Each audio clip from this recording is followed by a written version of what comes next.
Assalamualaikum warahmatullahi wabarakatuh. Salam sejahtera untuk kita semua. Baik, pada pagi hari ini kami dari kelas 11.1 kelompok 3 dengan tema kasus pidana akan mengangkat sebuah kasus mengenai perkara kelalaian dalam berkendara antara saudara Urip Endarto dengan saudara Muhammad Mazir Fazhar Sidik.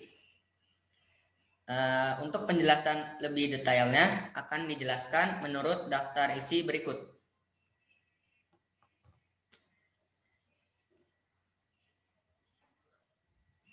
Nah, baik. Di sini untuk poin pertama mengenai alasan kami memilih kasus tersebut sebagai contoh akan disampaikan oleh Iqmal, yaitu saya sendiri. Begitu pula dengan poin kedua mengenai pemaparan pihak dan Tempus Delicti dan Opus Delicti akan disampaikan oleh saya sendiri. Kemudian poin ketiga mengenai pemaparan modus operandi akan disampaikan oleh Raka Ananta. Kemudian poin keempat mengenai penjelasan barang bukti dan saksi kasus akan disampaikan oleh Niken. Kemudian poin kelima mengenai penjelasan dalil tuntutan kasus dari aspek hukum akan disampaikan oleh Yahya Ayas. Kemudian yang selanjutnya poin keenam akan disampaikan oleh Sekar mengenai penjelasan hasil putusan dari kasus. Kemudian poin ketujuh mengenai poin-poin penting apa saja yang berhasil dipahami akan disampaikan oleh Rahmat Setiadi. Kemudian poin ke-8 mengenai faktor pendukung dan penghambat penyelesaian kasus akan disampaikan oleh Salsabila. Kemudian poin ke-9 mengenai keterkaitan kasus dengan tema hukum akan disampaikan oleh Raki.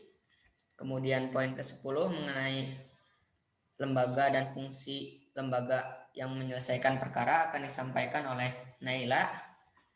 Dan yang terakhir poin ke-11 akan disampaikan oleh Wilda mengenai kesimpulan dan pembelajaran yang bisa diperoleh setelah mempelajari kasus tersebut. Baik, kita langsung masuk ke poin pertama, yakni mengenai alasan kami memilih kasus ini sebagai contoh.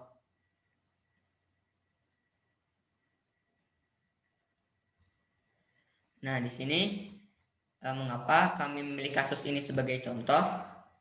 Yang pertama ialah kasus yang dibahas ini mudah untuk dipahami.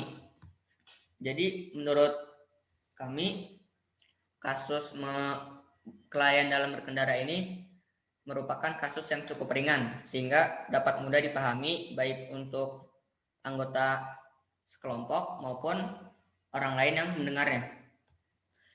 Untuk lanjut ke poin kedua, alasan mengapa kami memilih kasus ini sebagai contoh ialah informasi yang terdapat pada BAP kasus yang kami butuhkan itu semuanya ada, mulai dari poin kedua hingga ke-10 hingga ke-11 semuanya lengkap ada terdapat pada BAP. Kemudian poin ketiga, alasan ketiga mengapa kami memilih kasus ini sebagai contoh ialah supaya dapat dijadikan pembelajaran oleh pengendara lainnya. Jadi di sini kita dapat ketahui bahwa di Indonesia khususnya masih banyak pengendara-pengendara yang tidak mementingkan keamanan maupun keselamatan dalam berkendara, sehingga yang terjadi apa? Yang terjadi adalah banyaknya kasus kecelakaan yang terjadi di Indonesia. Nah, kami berharap dengan adanya kami mengangkat kasus ini, para pengendara dapat sadar dengan kesalahan mereka. Baik, kita langsung beralih ke poin kedua, yakni mengenai kasus yang kami angkat, yaitu kelalaian dalam berkendara. Di sini saya akan menjelaskan terlebih dahulu pemaparan para pihak tempus delicti, dan locus delicti pada kasus.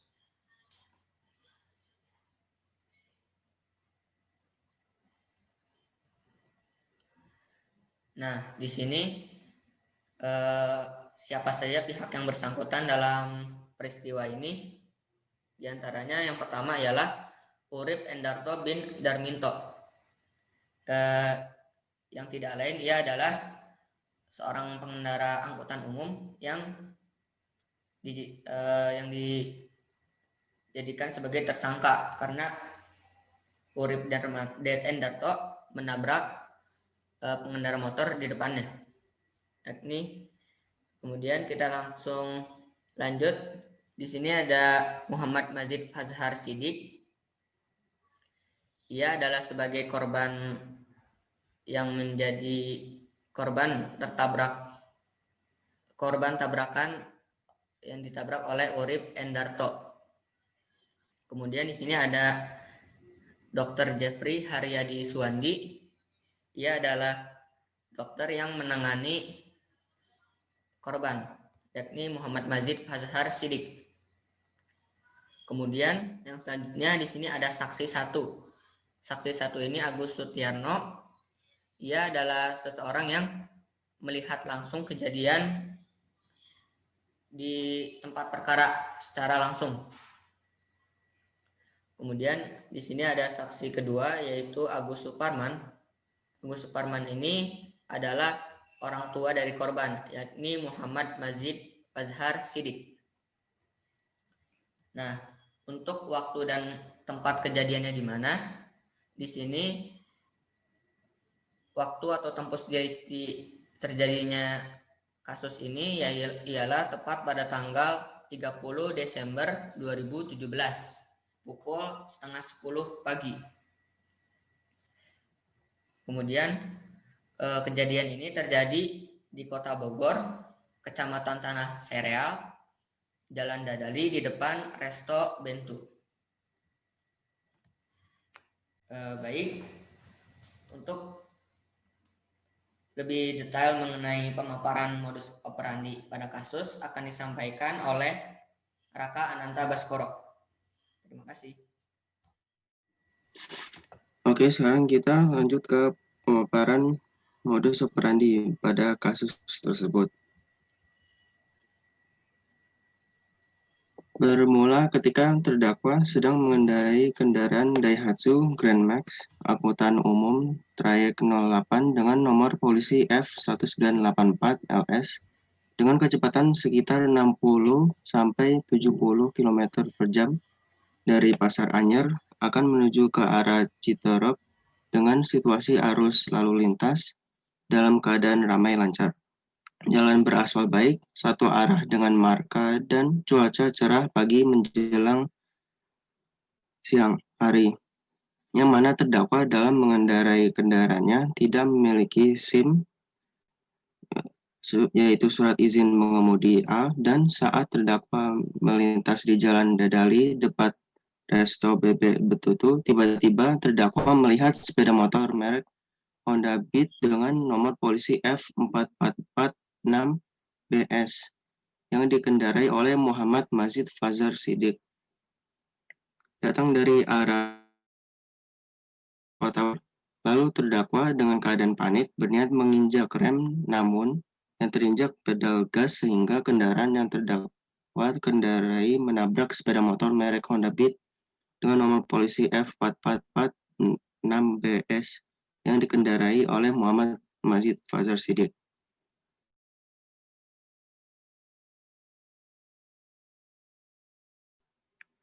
Lalu Muhammad Mazid Fazhar Sidik terjatuh dan masuk kolong mobil yang dikendari terdakwa setelah terseret kira-kira 5 meter. Sedangkan sepeda motor merek Honda Beat dengan nomor polisi F4446 BS terseret kurang lebih 10 meter hingga berhenti ketika menabrak trotoar sebelah kanan dekat gerbang masuk SMPN 5 Kota Bogor. Kemudian terdakwa keluar dari kendaraan terdakwa dan langsung membawa Muhammad Mazid Fazhar Sidik ke Rumah Sakit Salak. Berdasarkan hasil pemeriksaan visum IT Repertum atas nama Muhammad Mazid Fajar Sidik nomor 01I 2018 tanggal 30 Desember 2017 yang dikeluarkan oleh Detasemen Kesehatan Wilayah 030401 Rumah Sakit tingkat 4030702 Salak yang ditandatangani oleh Dr. Jeffrey Haryadi Suwandi dengan kesimpulan luka akibat benturan benda tumpul. Terima kasih untuk Raka Ananta atas pemaparan materinya. Kita langsung lanjut kepada poin keempat, yakni mengenai penjelasan barang bukti dan saksi kasus yang akan disampaikan langsung oleh Niken.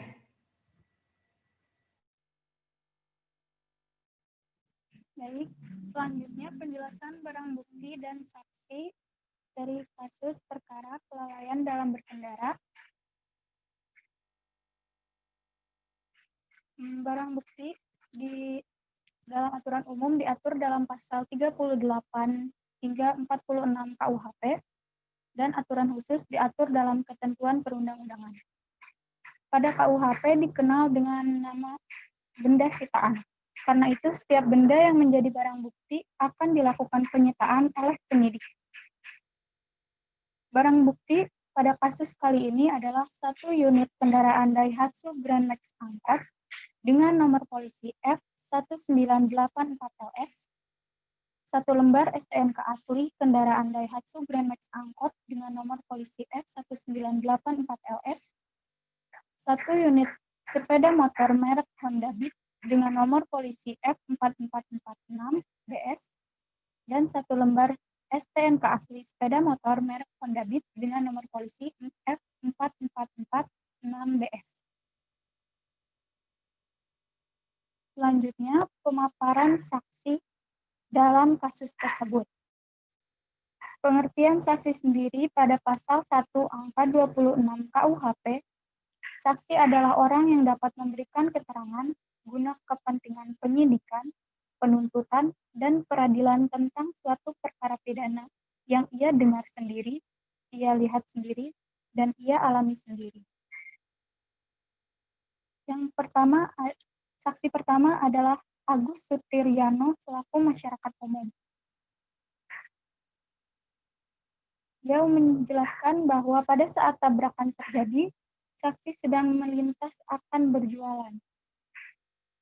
Lalu posisi kendaraan bermotor ada di sebelah kanan jalan, dan saksi melihat terdakwa turun dari mobil dan menolong korban, lalu dibawa ke rumah sakit Salak. Bahwa pada saat itu cuaca cerah, ramai lancar, dan kecepatan kendaraan yang terdakwa kendarai kira-kira 40 km per jam.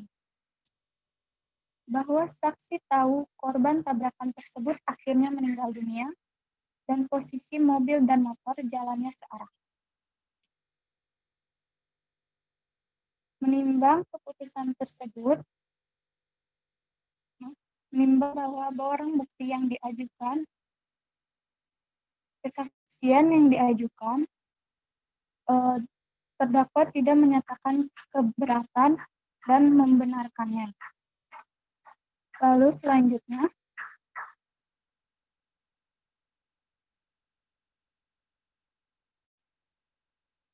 bahwa saksi menelepon istri saksi untuk minta tolong memberikan kabar ke keluarga pengendara kendaraan sepeda motor Honda Beat nomor polisi F4446BS bahwa pengendara sepeda motor Honda Beat yang bernama Muhammad Majid Fajar Sidik telah meninggal dunia di Rumah Sakit Salak Bogor karena kecelakaan lalu lintas. Bahwa saksi tidak melihat saat tabrakan itu terjadi. Saksi hanya melihat posisi motor sudah jatuh dan tertabrak angkot yang dikendarai oleh terdakwa. Bahwa kecelakaan lalu lintas tersebut terjadi di jalur kanan arah Air Mancur menuju arah Warung Jambi.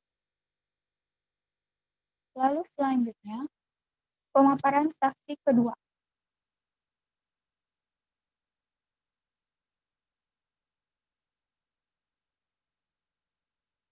Saksi kedua merupakan ayah dari korban yang bernama Agus Suparman. Di bawah sumpah menerangkan yang pada pokoknya bahwa terdakwa karena telah menabrak anak saksi yang bernama Muhammad Mazid Fajar Sidik.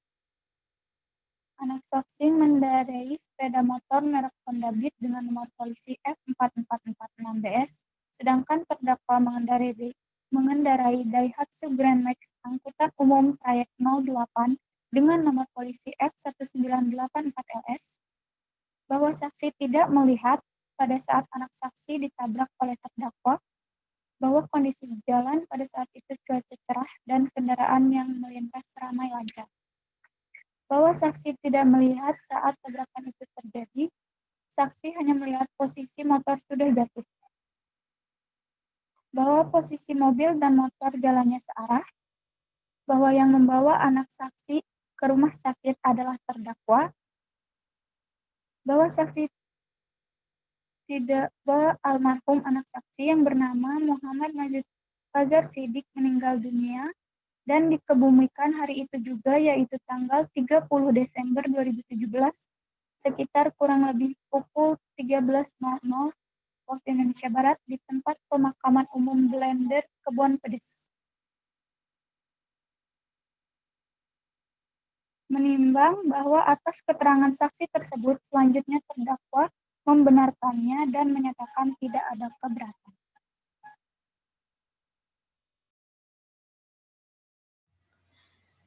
Baik, Niken, terima kasih atas pemaparan materinya. Kita langsung lanjut ke poin kelima mengenai penjelasan dalil tuntutan kasus dari aspek hukum yang akan disampaikan oleh Yahya Ayas. Dalil tuntutan kasus dari aspek hukum. Terdakwa telah terbukti dan diyakinkan bersalah karena melakukan tindak pidana sesuai dengan pasal 359 KUHP, yaitu barang siapa karena kesalahannya atau kelalaian yang menyebabkan orang lain meninggal secara umum. Dan pasal 310 ayat 4 Undang-Undang Republik Indonesia nomor 22 tahun 2009 tentang lalu lintas angkutan jalan, yaitu mengemudikan kendaraan bermotor berupa angkutan umum atau angkot yang karena kelalaiannya mengakibatkan kecelakaan lalu lintas yang mengakibatkan orang lain meninggal dunia dengan tuntutan pidana penjara selama 10 bulan. Baik, untuk Ayas terima kasih atas pemaparan materinya. Kita lanjut langsung ke poin ke-6 mengenai penjelasan hasil putusan dari kasus yang akan disampaikan langsung oleh Sekar.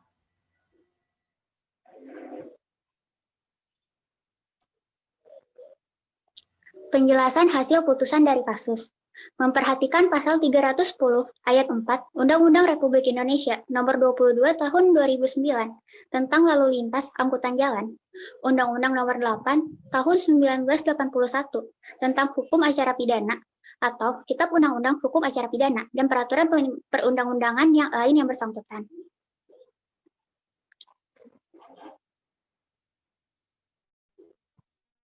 Menyatakan terdakwa Urip Endarto Bindarminto tersebut di atas terbukti secara sah dan meyakinkan bersalah melakukan tindak pidana mengemudikan kendaraan bermotor yang karena kelalaiannya mengakibatkan kecelakaan lalu lintas yang mengakibatkan orang lain meninggal dunia, menjatuhkan pidana kepada terdakwa Urip Endarto Bindarminto. Oleh karena itu, dengan pidana penjara selama 1 tahun 3 bulan. Menetapkan masa penahanan yang telah dijalani oleh terdakwa tersebut dikurangkan seluruhnya dari pidana yang dijatuhkan. Memerintahkan agar terdakwa tetap berada dalam tahanan, menetapkan agar barang bukti berupa 1 unit kendaraan Daihatsu Grand Max angkot dengan nomor polisi F1984LS, 1 lembar STNK asli kendaraan Daihatsu Grand Max angkot dengan nomor polisi F1984LS dikembalikan kepada terdakwa. 1 unit sepeda motor merek Honda Beat dengan nomor polisi F4446BS, 1 lembar STNK asli sepeda motor merek Honda Beat dengan nomor polisi F444BS dikembalikan kepada korban Muhammad Mazid Fajar Sidik, membebankan biaya perkara kepada terdakwa sebesar Rp5.000.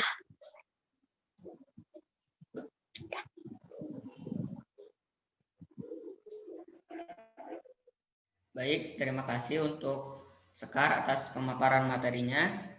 Selanjutnya kita masuk ke poin ke-7, yaitu mengenai poin-poin penting pada kasus yang berhasil dipahami yang akan disampaikan oleh Rahmat Setiadi.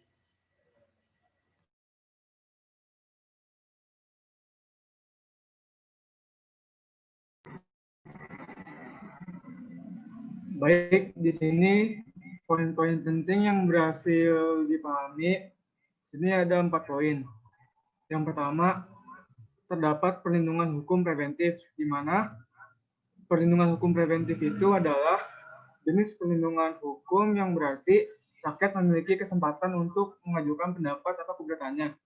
Di sini terdakwa mengajukan pembelaan atau pledoi secara lisan yang pada pokoknya mohon keringanan hukuman, menyesal, dan berjanji tidak akan mengulangi melakukan tindakan pidana lainnya. Yang kedua itu subjek hukum. Subjek hukum yang ada dalam kasus ini adalah terdakwa yang bernama Urip Endarto bin Darminto dan korban yang bernama Muhammad Mazid Fajar Sidik. Lalu yang ketiga, objek hukum dalam kasus ini adalah keluarga korban atas kehilangan hak keluarga korban atas kehilangan nyawa anggota keluarganya dan kewajiban pertanggungjawaban terdakwa atas perbuatannya sendiri. Lalu yang keempat, penegakan hukum yang dilakukan terdakwa dijatuhi hukuman 10 bulan penjara. Baik, terima kasih untuk Rahmat atas pemaparan materinya.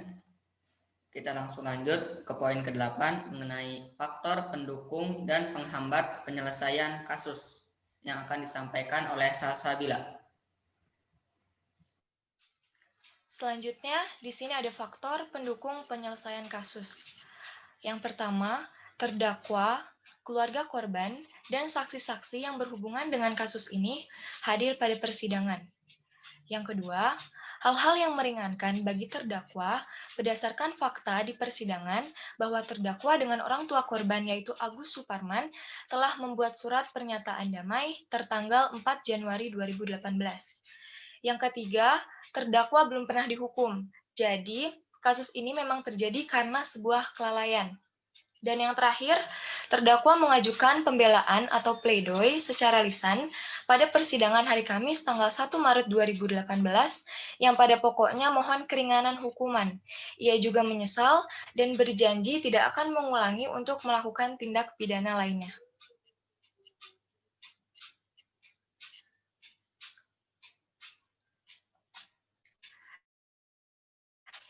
Selanjutnya, faktor penghambat penyelesaian kasus.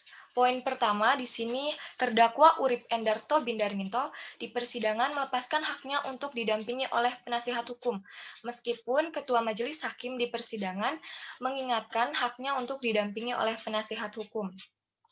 Berdasarkan pasal 1 ayat 13 UU nomor 8 tahun 1981 tentang hukum acara pidana KUHP, penasihat hukum adalah seorang yang telah memenuhi syarat berdasarkan undang-undang untuk memberikan bantuan hukum kepada masyarakat.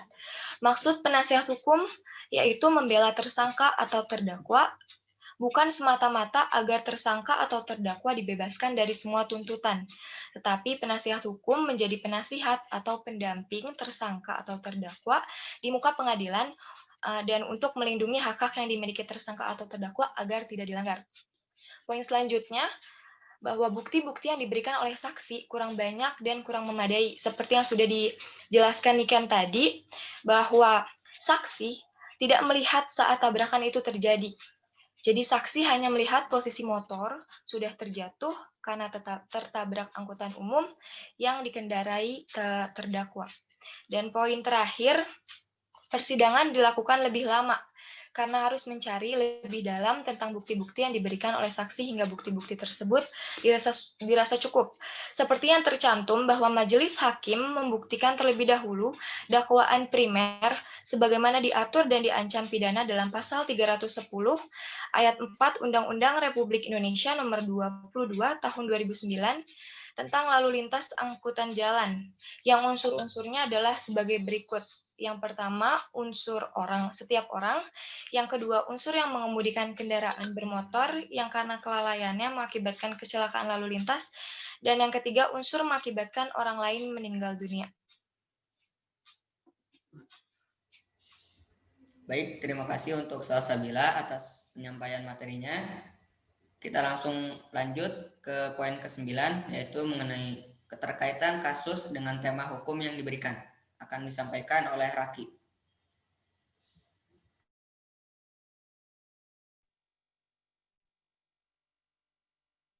Hubungan antara kasus dengan tema pidana, yaitu terdakwa melanggar kepentingan umum dalam arti lalu lintas sehingga mengakibatkan korban meninggal dunia.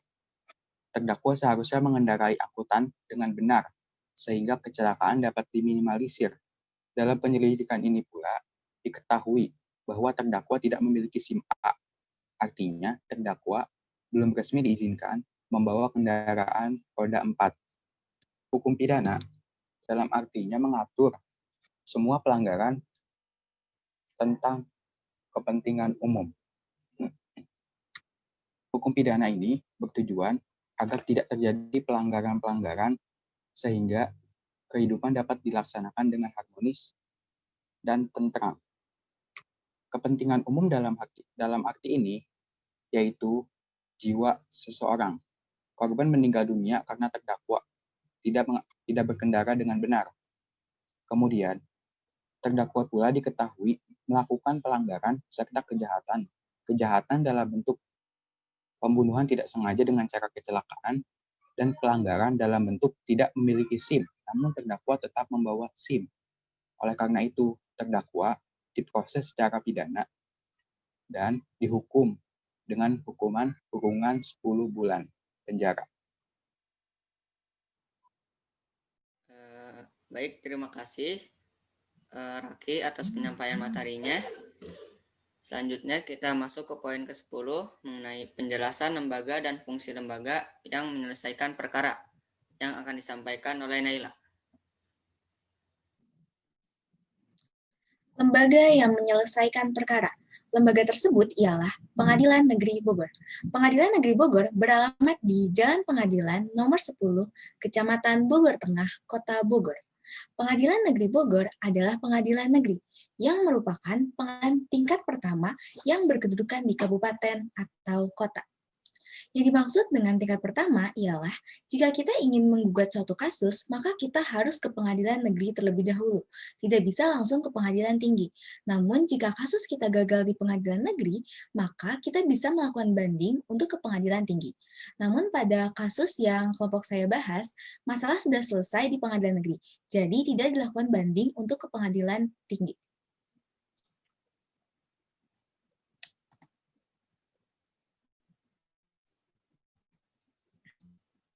Iya, tadi gue salah ngomong. Tunggu. Maafin. Iya, tadi gue salah ngomong nggak? Lembaga yang menyelesaikan perkara. Lembaga tersebut ialah Pengadilan Negeri Bogor.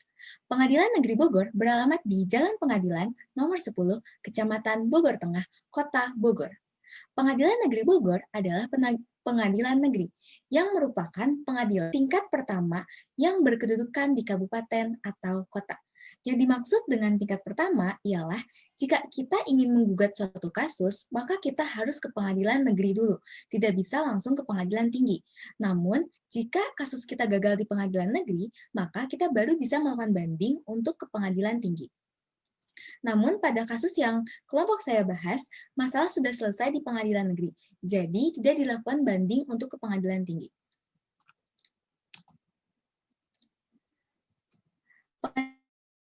Memiliki fungsi. Yang pertama yaitu memeriksa sah atau tidaknya suatu penangkapan. Jadi sebelum dilakukan sidang-sidang untuk kasus ini, dilakukan terlebih dahulu pemeriksaan tentang kelengkapan data-data penangkapannya. Apakah sah atau tidak. Selanjutnya adalah fungsi mengadili atau yang disebut juga judicial. Ini untuk memeriksa, mengadili suatu perkara sesuai dengan wewenang dari pengadilan negeri tingkat pertama di wilayah hukumnya.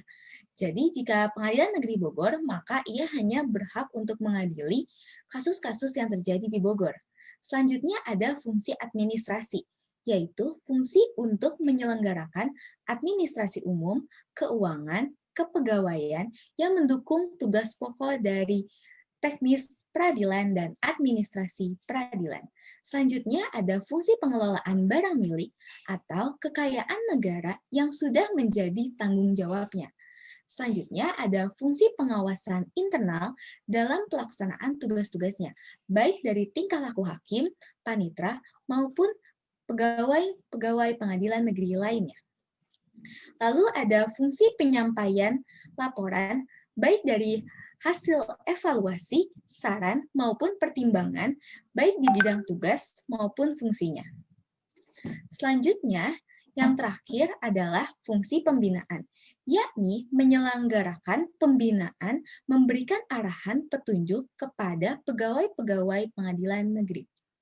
Selanjutnya, selain memiliki fungsi, Pengadilan Negeri Bogor pun memiliki wewenang, yaitu memeriksa dan memutuskan suatu perkara sesuai dengan undang-undang yang berlaku.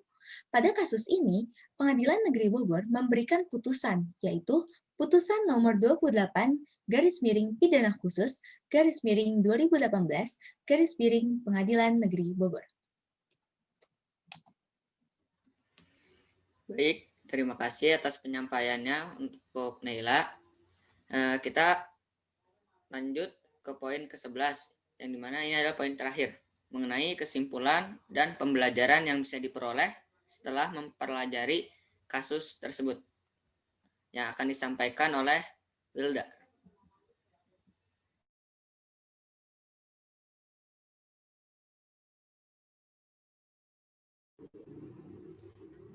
Kesimpulannya, terdakwa Urip Endarto Bidarminto tersebut terbukti secara sah dan meyakinkan bersalah melakukan tindak pidana mengemudikan kendaraan bermotor yang karena kelalaiannya mengakibatkan kecelakaan lalu lintas yang mengakibatkan orang lain meninggal dunia. Terdakwa seharusnya mengendarai angkutan umum dengan benar, sehingga kecelakaan dapat diminimalisir. Penegakan hukum yang dilakukan terdakwa dijatuhi hukum 10 bulan penjara. Baik, demikian materi mengenai kasus kelalaian dalam berkendara yang dapat kami sampaikan. Kurang lebihnya mohon maaf. Wabillahi taufik wal hidayah. Wassalamualaikum warahmatullahi wabarakatuh.